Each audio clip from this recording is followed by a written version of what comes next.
untuk 2 kolam ini katanya satu sistem sirkulasi ya?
Nah, kali ini saya bakal mereview kolam koi natural 2 tingkat. Ya, anggap saja seperti itu karena memang di sini kebetulan ada 2 kolam dengan satu sistem filtrasi, dengan satu sistem sirkulasi.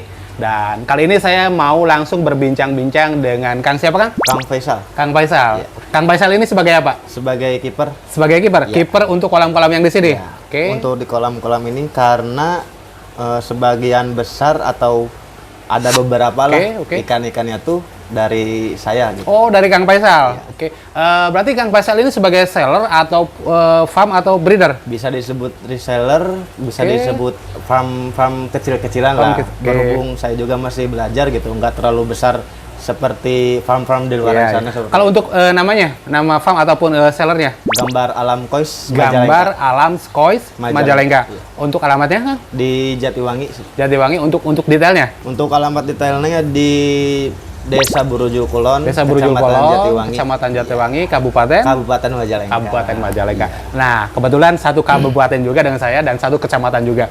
Nah, Kang, untuk kiper tadi kan si Kang Faisal bilang kalau Kang Faisal ini sebagai kiper untuk kolam-kolam di sini. Kalau kolam ini dibikin sejak kapan? Sejak 2020. 2020. Ya. 2020. Nah, inspirasi ataupun ide gagasannya? Gagasannya sih karena si owner itu mungkin jenuh dengan kondisi pandemi. Oke, betul. Karena memang tahun 2020 itu ya musim-musimnya pandemi ya. Makanya mungkin si sang owner membuat kolam untuk menghilangkan kejenuhan. Oke. Berarti dibikin sejak tahun 2020. 2020. Nah, kebetulan di sini memang ada 2 kolam. Di sini untuk kolamnya kalau menurut saya pribadi ini benar-benar menarik karena memang di sini ada 2 kolam tapi dengan satu sistem filtrasi ataupun dengan satu jalur sirkulasi. Nah, di sini saya benar-benar penasaran. Pertama dilihat dari view-nya, terus kedua karena memang sistem sirkulasinya untuk 2 kolam tapi satu sistem sirkulasi. Nah, Kang, supaya lebih jelas bisa lihat-lihat langsung. Boleh. Berarti ini kolam yang pertama kali dibikin? Iya, Kang. Pertama kali dibikin. Nah, kalau untuk ukurannya, Kang, ini Kang, kolam, Kang. Untuk ukuran dengan luas tuh 3 meter. Ini 3 meter? 3 meter, kesananya 3,5 meter. 3,5 meter. Nah, kalau untuk kedalamannya? Kedalamannya kurang lebih 1 meteran sih. 1 meter kedalaman.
Kalau untuk BD-nya di sini menggunakan berapa BD?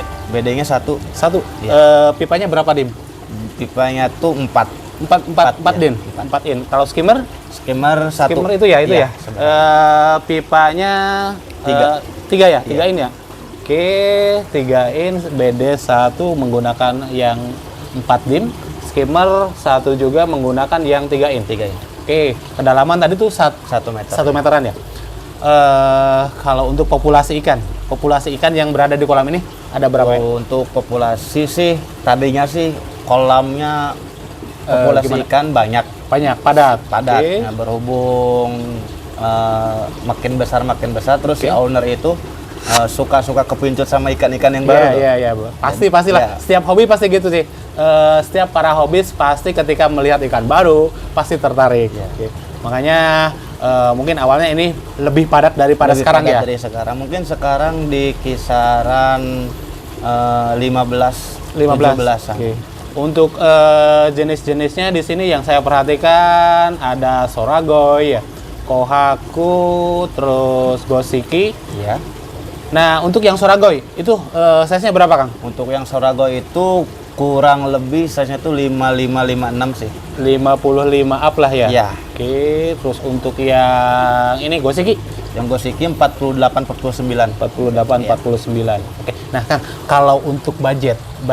Tapi sebelumnya saya mohon maaf nih. Iya. Termasuk kepada ownernya, saya mohon izin ownernya, saya pengen mengulas lebih dalam lagi, lebih detail lagi untuk kolam ini. Kalau untuk budgetnya, ketika membuat kolam ini habis berapa? Untuk budget sih kisaran untuk awalnya ya. Untuk awalnya itu sekitaran kisaran 20 jutaan. 20 juta? Iya. Untuk kolam seperti ini habis budget 20 juta. Kalau menurut saya pribadi ini bener-bener bener-bener seimbang lah. Bener-bener worth it. Dengan kolam natural, dengan desain ataupun ya dengan view seperti ini. Kalau menurut saya 20 juta. Bener-bener worth it, bener-bener seimbang. Nah, terus berikutnya, Kang. Yang saya perhatikan di sini kan untuk sistem sirkulasinya. Karena memang saya sebelumnya dapat informasi dari si Akang, termasuk dari ownernya juga. Katanya untuk sistem sirkulasi di sini satu jalur dengan kolam yang satunya ya. Nah, ini gimana ceritanya nih?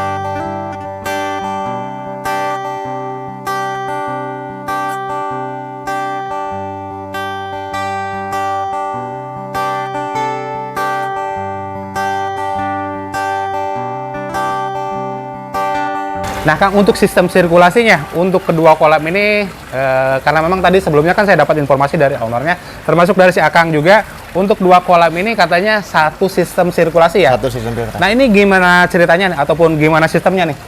Untuk sistemnya itu, pertama dari BD masuk ke kolam, dia ditarik sama pompa. Iya, pompanya di sebelah mana pompanya? Pompanya sebelah sini sih, Om.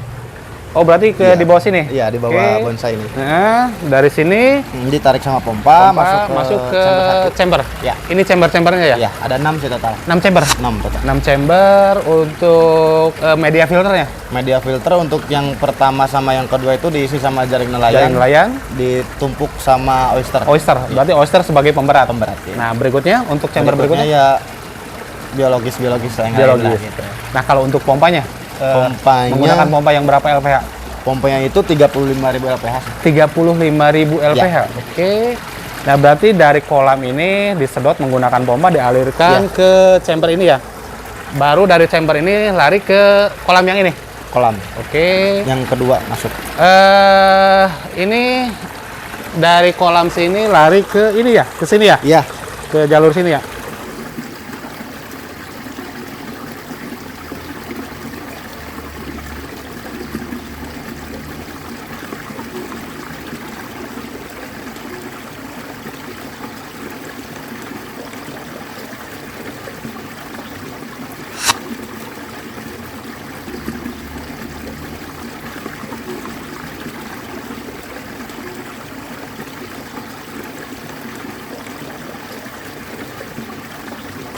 Oke, yang saya perhatikan ini untuk skimmer ya, ini skimmer. Ya, skimmer. Skimmer, terus untuk BD-nya juga itu ya. Ada di bawah ya. Berarti kalau ini dari mana ini? Ini dari Itu skimmer dari- atau dari BD? Dari BD ini. Iya. Oke. Berarti yang bawahnya dari skimmer ya? Iya. Itu dari yang di bawah dari skimmer ada. Iya. Ini ya dari skimmer ya. Oke. Nah, tadi kan si Akang bilang kan untuk kolam ini awalnya kan sebagai aliran sungai, Iya. mengaliri ke kolam ini. Berarti kolam ini baru dibikin. Baru dibikin. Baru dibikin ya sekitar beberapa tahun. Berapa tahun? Baru 1 tahunan sih. 1 tahunan. Iya. Nah, 1 tahunan. kalau untuk budgetnya, anggarannya untuk pembuatan kolam ini, Untuk habis berapa? Untuk anggaran yang kolam yang kedua ini mungkin lebih jauh lebih kecil dibanding sama kolam yang pertama. Di budgeting di harga 7 juta. 7 juta untuk kolam seperti ini. Iya. Oke, worth it juga sih. Berarti totali untuk kedua kolam ini habis 20-an ya? Iya. Habis 20 jutaan, yang ini 7 juta. 7 juta. Totali berarti sekitar 27 juta. Iya. Oke. Itu cuman kolamnya saja atau berikut media ataupun alat-alat? Kolamnya saja. Kolamnya saja? Iya. Oke. Nah, untuk populasinya yang di sini yang saya perhatikan ini kebanyakan koki ya? Koki. Karena memang sebelumnya tadi yang dibahas atau yang dibilang saya Kang, untuk koki ini kesukaannya istri owner. Istri owner. Oke. Boleh lihat ini Kang, untuk chamber-chambernya Kang? Chamber boleh. Boleh ya? Siap. Ini chamber berapa ini berarti? Ini chamber pertama sih. Chamber pertama? Iya. Oke. Ya, maaf Om. Ini Siap, chamber siap, sok. pertama. Berarti ini chamber pertama? Ya, ini chamber, Chamber yang pertama dari pompa yang dari sini ya? Ya. Ini pipanya menggunakan yang berapa ini ya? Ini yang pompanya keluarannya 3 in. 3 in, cuman ini pakai ini ya, pakai sok ya, Ya. 3 ke 2 ya, 3 Ya. ke 2 ini ya. Ini dari kolam utama sini lari ke sini ya. Apa ini nih? Iya, Ini masuk ke sini. masuk ke sini, lari ke bawah. Masuk ke sini dari bawah, berarti dari atas masuk ke bawah, keluar. Sistem leher angsa ya, Ya. untuk chamber pertama, Ya. sistem leher angsa. Terus ini chamber kedua. Yang kedua. Ini dari bawah air naik, terus masuk ke situ ya? Ya, Ke chamber chamber ketiga. ketiga. Oke. Tadi berapa chambernya? Ada berapa? Chambernya totalnya ada 6. Ada 6 chamber. Iya. Jadi 2 full Mekanis, Ya. ya mekanis. yang Berikutnya, sisanya biologis. biologis.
Nah, Kang, untuk kolam ini menggunakan arus tidak? Untuk arus itu menggunakan 2. Ada, berarti menggunakan arus. Ada, ya. Oke, sebelah mana posisinya, Kang? Sebelah sini. Itu satu, oke, ya. Yang Terus di sana satunya arus atas tapi ditembak ke bawah. Oke, ditembakkan ke dasar kolam ya. Nah, kalau lampu UV, Kang, kolam ini menggunakan lampu UV tidak? Lampu UV di sini tidak sama sekali. Tidak menggunakan lampu UV? Lah, kok bisa gitu? Soalnya gini, Kang, yang saya perhatikan ini untuk kolam, untuk air kolamnya ini ya bener-bener jernih sih. Kok bisa gitu tanpa menggunakan lampu UV, terus airnya bisa sejernih ini? Ya, karena di sini full 24 jam dripping. Dripping? Non-stop. Oke, berarti kolam ini full dripping gitu ya? Yang pertama itu sih, yang pertama dripping. Terus? Yang keduanya ada tanaman-tanaman air. Di sini memang banyak tanaman. Nah, terus pengaruhnya apa nih untuk air nih? Nah, pertama untuk fungsi tanaman itu kan tanaman memiliki akar. Ya, Akar menyerap zat amonia. yang berada di air kolam. Nah, ini masuknya dari mana nih? Ada celah-celah sih, Om. Ada celah-celah? Ya, Oke. Jadi Jadi si air masuk ke celah-celah itu ya, ke akar itu ya, akar tanaman. Oke. masuk akal juga sih, masuk akal juga tanpa menggunakan lampu UV. Biasanya air kolam itu bisa hijau karena memang dipenuhi dengan alga. Tetapi untuk air kolam ini benar-benar jernih. Ternyata karena memang air kolam ini dripping non-stop ya. Dripping non-stop, terus di sekitaran juga banyak tanaman yang bisa mengurangi zat amoniak. Iya. Oke. Nah, untuk di sini Kang yang saya perhatikan banyak juga ikan apa sih? Sumatera ya. Itu fungsinya sebagai apa? Sebagai antisipasi adanya kutu. Nah, informasi juga sih buat semuanya yang kebetulan lagi nonton konten ini ataupun video ini. Di sini ada juga ataupun banyak ikan Sumatera. Ternyata ikan Sumatera ini untuk mengantisipasi kutu ikan. Ya, Oke. Mungkin pada dasarnya lebih baik mencegah daripada mengobati. Ya, betul. Lebih baik mencegah daripada mengobati. Ya. Makanya di sini untuk antisipasinya, untuk pencegahannya supaya tidak tumbuh kutu ditaruhlah ikan Sumatera ya. Oke. Terus di sini yang saya perhatikan Kang banyak juga tanaman termasuk tanaman bonsai. Apakah sang owner salah satu pecinta bonsai atau gimana? Bukan mungkin ya. Emang sebetulnya si owner itu salah satu pendiri komunitas bonsai. Bonsai Majalengka gitu ya. Namanya apa ya? Untuk namanya itu PPBI Majalengka. PPBI Majalengka itu singkatannya? Perhimpunan Penggemar Bonsai Indonesia Majalengka. Oke, Perhimpunan Penggemar Bonsai Indonesia Majalengka. Oke. Nah itu betul Kang. Itu berarti celah juga ya? Ya. Tadi saya perhatikan ikan masuk ke situ.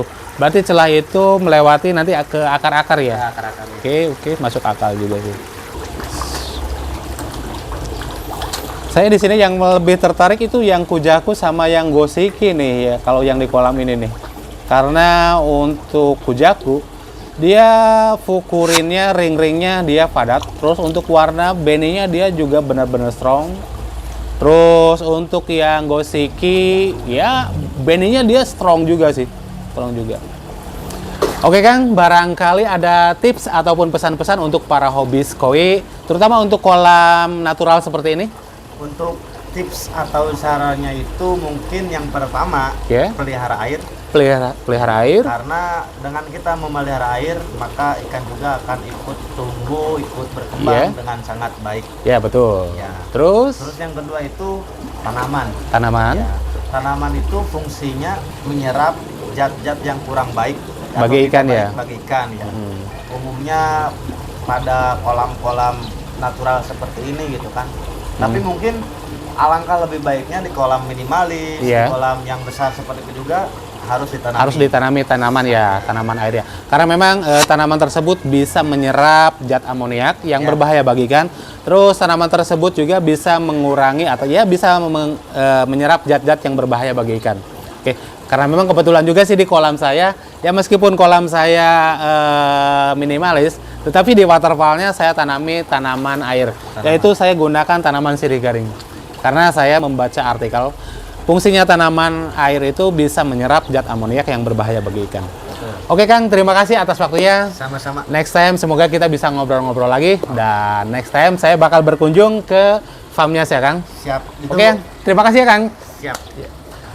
Oke semuanya, mungkin itu informasi yang bisa saya bagikan. Semoga informasi ini bisa membantu para hobis koi, terutama untuk para hobis yang memiliki kolam natural seperti ini. Untuk semuanya, terima kasih dan salam koi lover.